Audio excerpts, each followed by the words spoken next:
Assalamualaikum warahmatullahi wabarakatuh.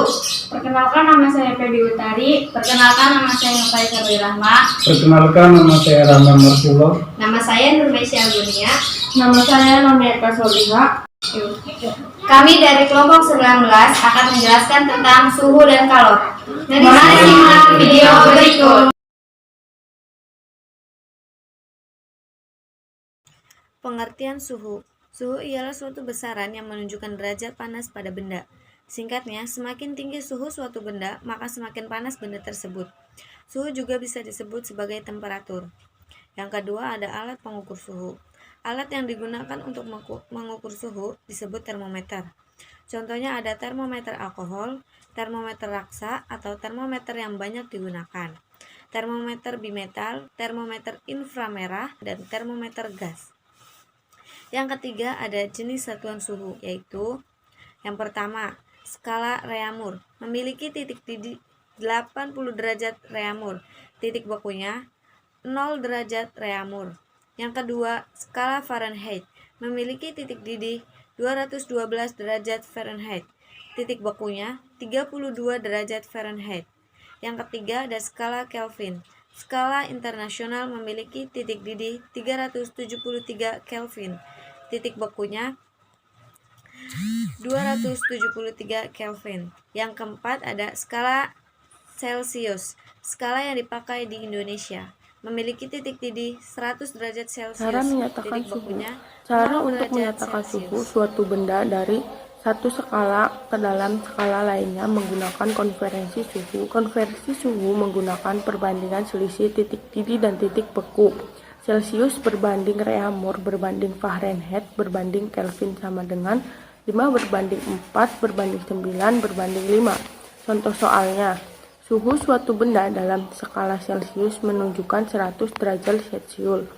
Bila konversi ke dalam skala Reaumur adalah R sama dengan 4 perbandingan Reaumur yang ditanyakan kemudian dibagi 5, yaitu perbandingan Celcius yang diketahui dan dikali angka Celcius yang diketahui, yaitu dikali 100 derajat Celcius, sama dengan R sama dengan 4/5 dikali 100 sama dengan 80 derajat Reaumur. Pengertian kalor. Kalor adalah banyak energi panas yang terkandung dalam zat atau energi total yang dialami oleh benda, baik yang berhubungan dengan energi potensial maupun energi kinetik. Dalam hal ini, kalor diukur menggunakan suatu pengukur suhu dan satuannya yang digunakan adalah joule. Saya akan menjelaskan tentang pengaruh kalor. Ternyata pengaruh kalor bisa menyebabkan perubahan pada suhu, ukuran, dan wujud benda. Yang pertama, perubahan pada suhu. Jika kalor pada benda semakin besar, maka suhu yang dirasakan juga tinggi. Yang kedua, perubahan pada ukuran. Perubahan ukuran karena pengaruh kalor adalah pemuaian zat padat. Bentuk pemuaian ada 3, yaitu pemuaian panjang. Dirumuskan delta L sama dengan alfa L0 dikali delta T. L0 itu panjang awal, delta T selisih suhu. Yang B, pemuaian luas, dirumuskan delta A sama dengan beta A0 dikali delta T. A0 itu luas awal. Yang C, pemuaian volume, dirumuskan delta F sama dengan gamma F0 dikali delta T. F0 itu volume awal.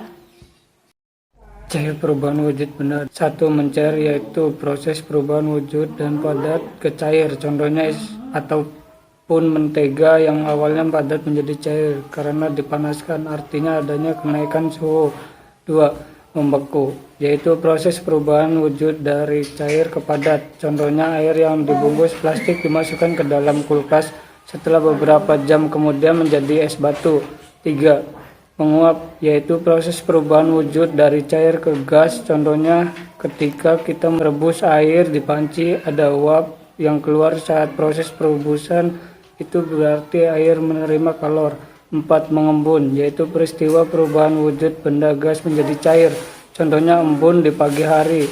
5. Menyublim, yaitu peristiwa perubahan zat pada menjadi gas. Contohnya kamper dalam ruangan yang lama kelamaan habis. 6. mengkristal, yaitu perubahan wujud gas menjadi padat. Contohnya dalam perbuatan garam dengan bantuan panas matahari. Ya, selanjutnya saya akan menjelaskan tentang hukum kekekalan energi kalor.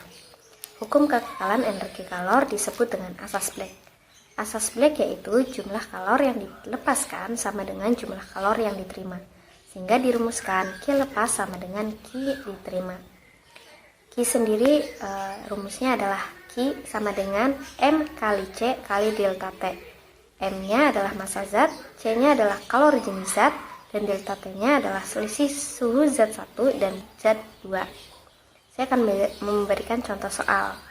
Air 100 gram pada suhu 200 derajat Celcius dicampurkan dengan air 50 gram pada suhu 800 derajat Celcius. Maka, tentukan suhu campuran air tersebut dengan diketahui kalori jenis zat air adalah 1 kalori per gram. Penyelesaiannya, kita memasuki kebersamaan Q diterima sama dengan Q yang dilepaskan. Sehingga 100 TC dikurangi 2000 TC sama dengan 4000 dikurangi 50 TC. Sehingga 100 ditambah 50 TC jadi 150 TC, dan 4000 ditambah 2000 sama dengan 6000. Sehingga TC adalah 6000 dibagi 150, yaitu 400 derajat Celcius. Kemudian kalor itu bisa berpindah dari satu benda ke benda lain dengan 3 cara. Ada yang pertama, ada konduksi. Konduksi adalah perpindahan kalor melalui zat perantara, dan selama terjadinya perpindahan kalor tidak disertai dengan perpindahan partikel-partikel zat perantaranya. Contohnya, jika kita memanaskan sebuah logam di salah satu ujung, maka beberapa waktu kemudian ujung lainnya pun akan terasa panas. Yang kedua, konveksi. Konveksi adalah proses perpindahan kalor yang terjadi yang disertai dengan perpindahan pergerakan fluida itu sendiri. Contoh konveksi alamiah adalah nyala lilin akan menimbulkan konveksi udara di sekitarnya. Air yang dipanaskan dalam panci, terjadinya angin laut dan angin darat. Contoh konveksi paksa, yaitu sistem pendinginan mobil, pengeringan rambut, dan kipas angin. Yang ketiga, radiasi. Radiasi adalah perpindahan kalor dalam bentuk gelombang elektromagnetik dan merambat tanpa membutuhkan zat perantara. Contohnya adalah matahari yang menghantarkan panas ke bumi. Penerapan suhu dan kalor dalam kehidupan sehari-hari. Contohnya, pemasangan kaca jendela. Proses pemasangan kaca jendela yang dilakukan oleh tukang kayu, di mana tukang kayu yang selalu merancang ukuran bingkai jendela yang lebih lebar dari ukuran sebenarnya. Hal ini dilakukan dengan tujuan untuk memberikan ruang pemuaian bagi kaca saat terkena panas. Kedua, ban motor jika diisi udara terlalu banyak sampai keras kemudian terkena panas secara terus-menerus, maka ban akan meletus karena ban mengalami pemuaian. Yang ketiga, pemuaian pada sambungan rel kereta api. Sambungan pada rel kereta api dibuat ada celah antara dua batang rel dengan tujuan untuk memberikan ruang muai sehingga saat terkena panas rel tersebut tidak melengkung. 4.